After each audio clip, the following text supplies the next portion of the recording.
ମାଛ ନଦୀରୁ ପୁରା ଧରା ହେଇକି ଆସିଛି।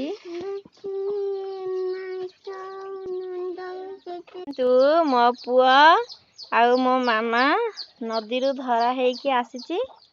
ଆଜି ମାଛ ତାକୁ ବଛା ଚାଲିଛି।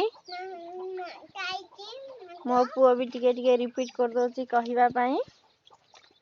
ତାକୁ ଝୋଳ ହବ, ବେସର ଝୋଳ ଖିଆ ହବ।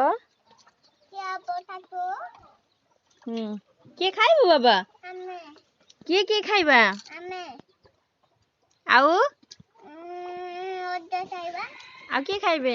ଆଉ କାହାକୁ ଦବା? କାହାକୁ ଆଉ କାହାକୁ ଦବା? କାହାକୁ ଦବାନି? ହଉ ହଁ ଅଜା ମାମୁଁ ତୋ ଧନ ତୋ ମାମା ଆଉ କାହାକୁ ଦବନି। ବଛା ଚାଲିଛି। ବର୍ଷା ହଉଛି ଜୋରରେ। ବର୍ଷା ଯେତେ ହଉଛି ମାଛ ଯାକ ବିଲକୁ ସବୁ ଉଠି ଯାଉଛି।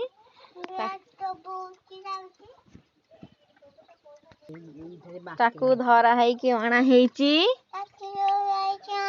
ମୋ ପୁଅ ଦେଖିକି ପୁରା ମାଛ ଖୁସି ହେଇଯାଇଛି। କହୁଛି ଫିସ୍ ଆସିଛି ବୋଲିକି। ଯଦି ଭଲ ଲାଗିବ ତାହେଲେ ଟିକେ ଦେଖନ୍ତୁ। କମ ଆଈ ମାଛ ବାଛୁଛନ୍ତି।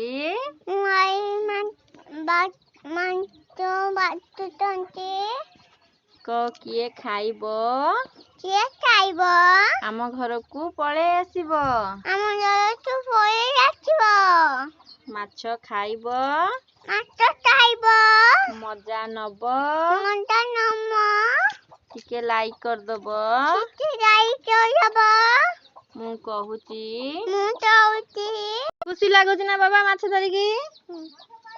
ହଁ ଆମେ ନଦୀରୁ ଧରିକି ଆଣିଛୁ ଆଜି ମାଛ।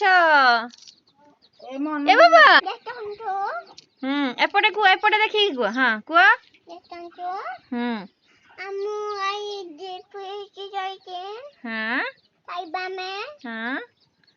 ରାନ୍ଧିଲେ ଖାଇବା କୁହ। ହଁ ମୁଁ ଧରିଛି। ମତେ ଖୁସି ଲାଗୁଛି।